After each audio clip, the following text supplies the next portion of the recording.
The freak meandered through a group of the undead. It was nearing nightfall, and he began to head back home. His pack had plenty of food in it, and he shouldn't have to leave his house again for another week or so. Unless one of the zombie bastards punched its way in again. He didn't carry a gun anymore. He had figured out a while ago that they couldn't see him. It wasn't necessary for him to carry a gun, because if they realized he was there, he would be dead long before he could pull out any kind of weapon whatsoever. He did have to carry a weapon in the earlier days, back when he was normal, back before he became a freak. The people back then would try to steal food from him, attack him in delirious, starving rages.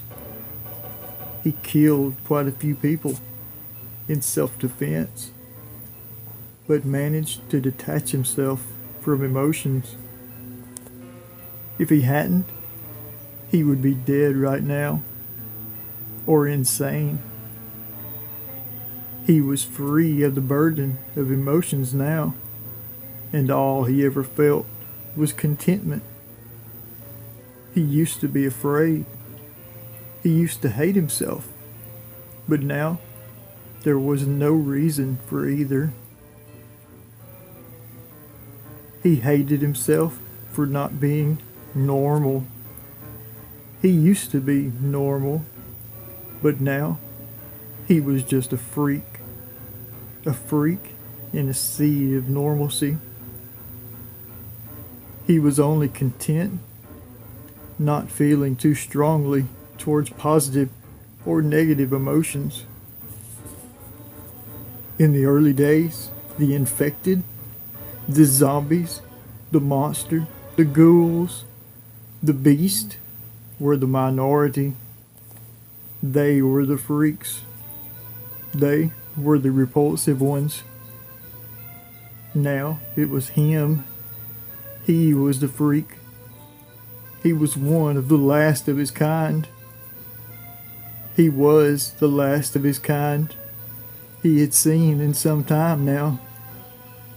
When the virus first hit, it wasn't that big of a deal. Just a few hurriedly covered stories in the local news. Stuff like that.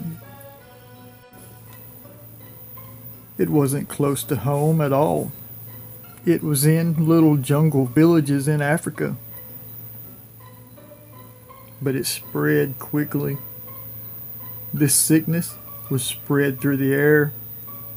Coughs, sneezes, bodily contact. It all spread the disease. The symptoms were subtle. And by the time you died and returned, it was too late. Far too late. When they first started to attack, when he first became the freak, he was with a few more like him. Hunted. They all stowed themselves away in a child's treehouse.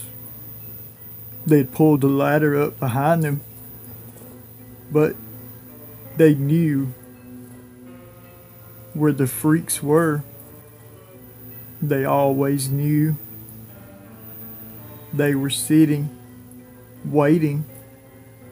There were 7 freaks in the treehouse total, cramped, moist, and afraid. A few of them had guns and were firing wildly at the remade below.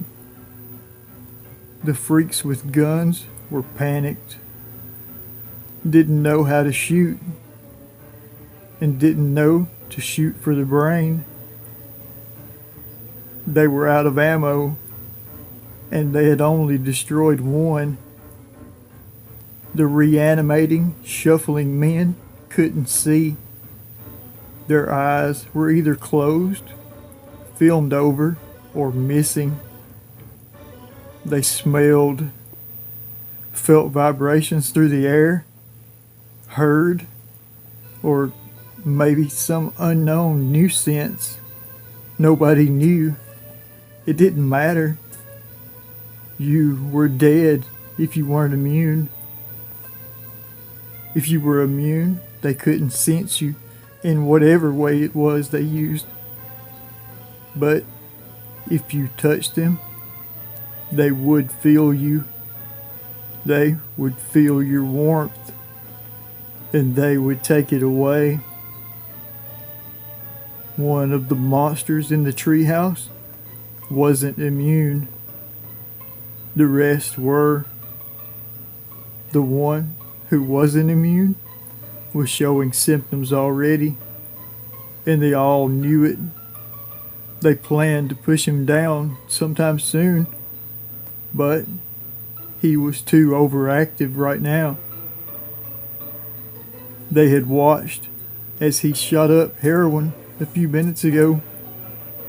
He was too violent and unpredictable now. His rifle was now firing dry. He kept pulling back the bolt and firing anyways. Crazy bastard. The plan was to push him down when the opportunity was there. Distract the reliving long enough for the rest of them to get away.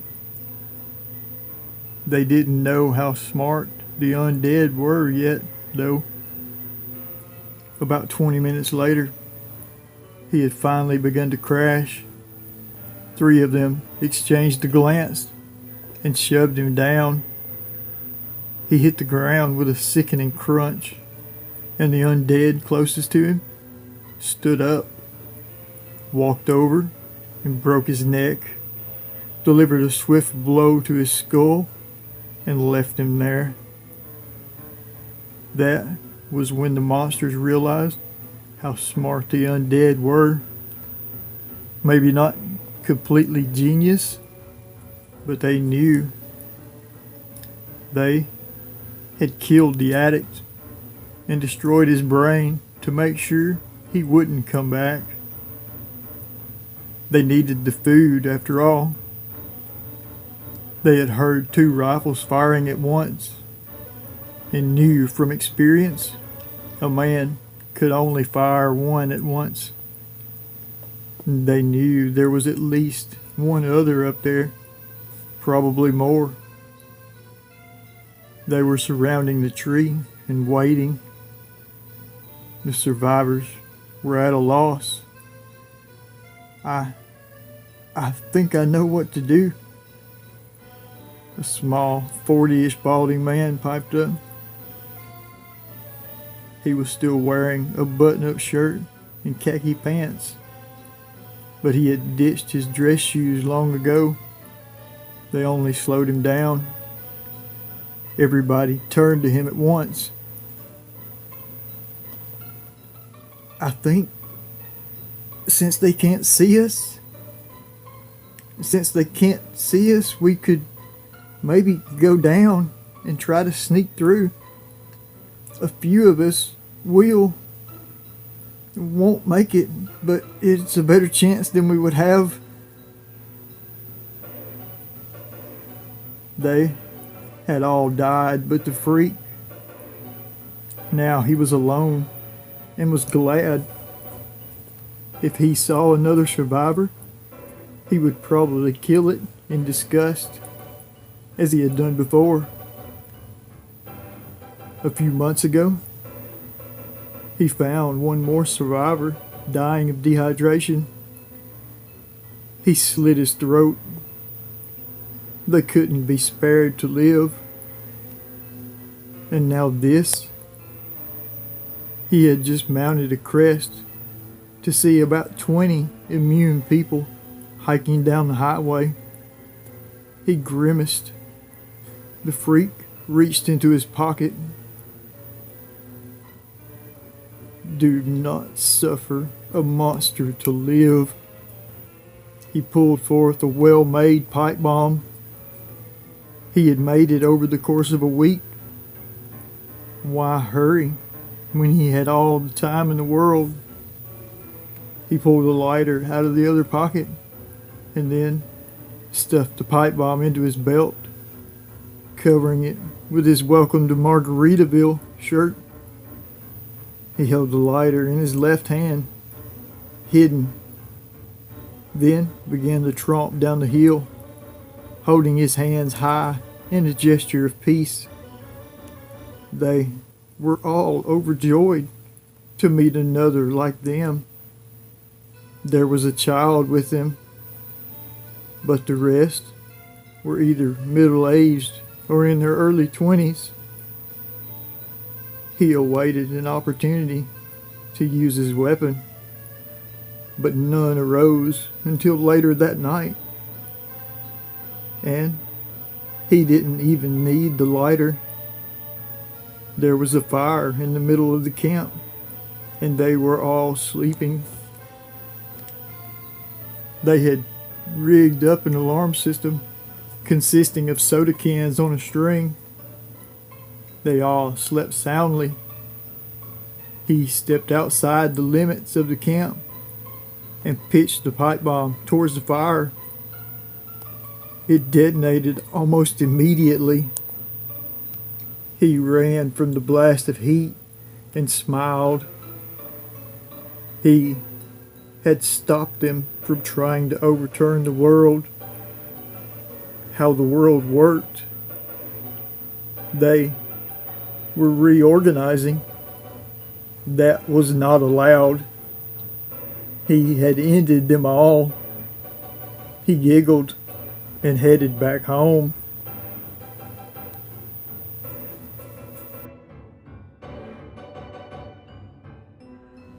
That was The Freak.